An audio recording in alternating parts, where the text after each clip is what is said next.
Hello everyone, Tyson here, back with some more T&B Studios, and today guys, we are starting the survival series. For those of you that don't know, the channel has made quite a change, and I'll be doing all sorts of different types of series, survival, cars, water, cows, anything from whatever. And of course, you guys can put your suggestions in the comments below on whatever content you guys suggest for me next. So with that being said, today guys, we are going to be doing survival. But anyways, today's topic, we are going to be checking out the top 5 survival shelters that everyone should know. So without further ado, make sure you guys drop a like down below, subscribe to the channel if you're new here, and with that being said, let's go ahead and check out number 5 on the list here. Number 5 is a jungle / dense forest kind of biome.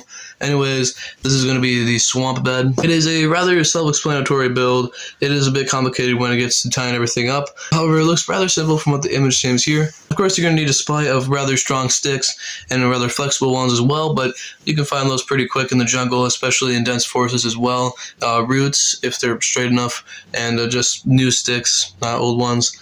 Rather simple right there. If you're looking to make this bed any more comfortable than it looks, you're going to want to put some more leaves on the bed or the frame of the bed, as it says here. It doesn't look like there's many leaves on there, so it would make for quite the comfortable stay. However, if you're in like a jungle, you could definitely grab some rather big leaves. If you're in a dense forest, perhaps it's fall, you can of course use the dead leaves, which maybe would work well. But this is definitely a rather simple build. Of course, if you're out there in the jungle and you just happen to have string with you, this would be the kind of build to go for. And depending on whether or not the insects are bad, mosquitoes or whatever, if you have a mosquito net, I would suggest wrapping around there too. That one's out of the way. Let's go ahead and move on to number 4 on the list here. This one is called the A-frame shelter. Now, when most people think about a shelter, they most always think about this kind of build right here, the A-frame.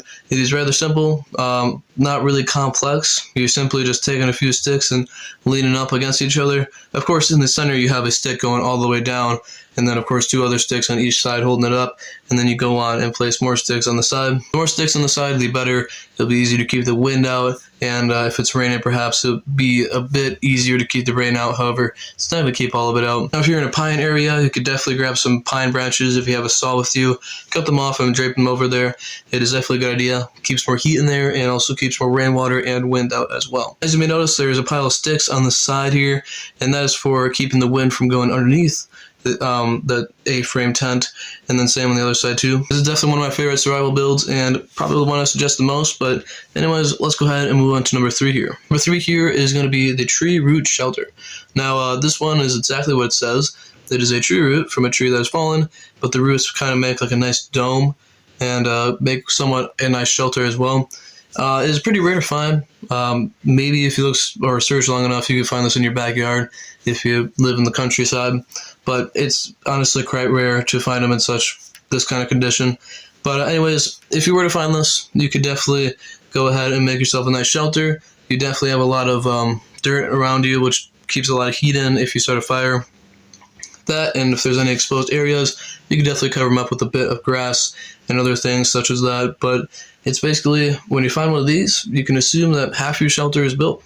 So rather nice. Number 4 on the list here is another one of my favorites. It's called the pop tent. Now this one looks really similar to the A-frame. However, with this one, you're not covering up with leaves because you're not worried about snow or rain at this time.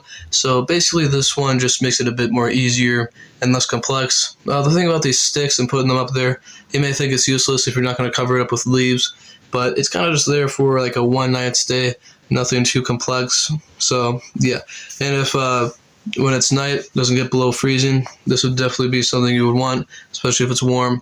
So this is just a rather more comfortable suit or style, I guess, for a shelter. It's also very similar to the A-frame, like I said earlier, and I would say it's kind of the same, but they say it's different, so whatever. Finally, number 5 on the list here is going to be the debris hut. This is exactly what the name sounds like. It's just a whole bunch of debris you find in the forest, jungle, wherever you're at, leaves, branches, plants, trees, etc. You just throw it all into what looks like here a hut, and hope for the best, I guess. Anyways, this does look like the A-frame. However, it's got a TP kind of style build, except the half of it is cut in half so that we can enter the hut here. As you can see, it snowed in the background, and you can tell that none of it got into the hut because the person who built this put a whole bunch of leaves on the outside there to prevent snow from slipping into the branches if there were no leaves. So, as I said earlier, great idea right here. keeps more heat in, especially if you start a fire, and it's just a better idea in general. So, especially like this one. However, I still do like the A-frame shelter, one of my favorites. Of course, let me know your thoughts in the comments below, what you guys want to see next. Perhaps I might do a winter shelter survival video. So, with that being said, make sure you guys stay tuned. Drop a like down below. Subscribe to the channel if you're new here. And thank you guys so much for watching today's video.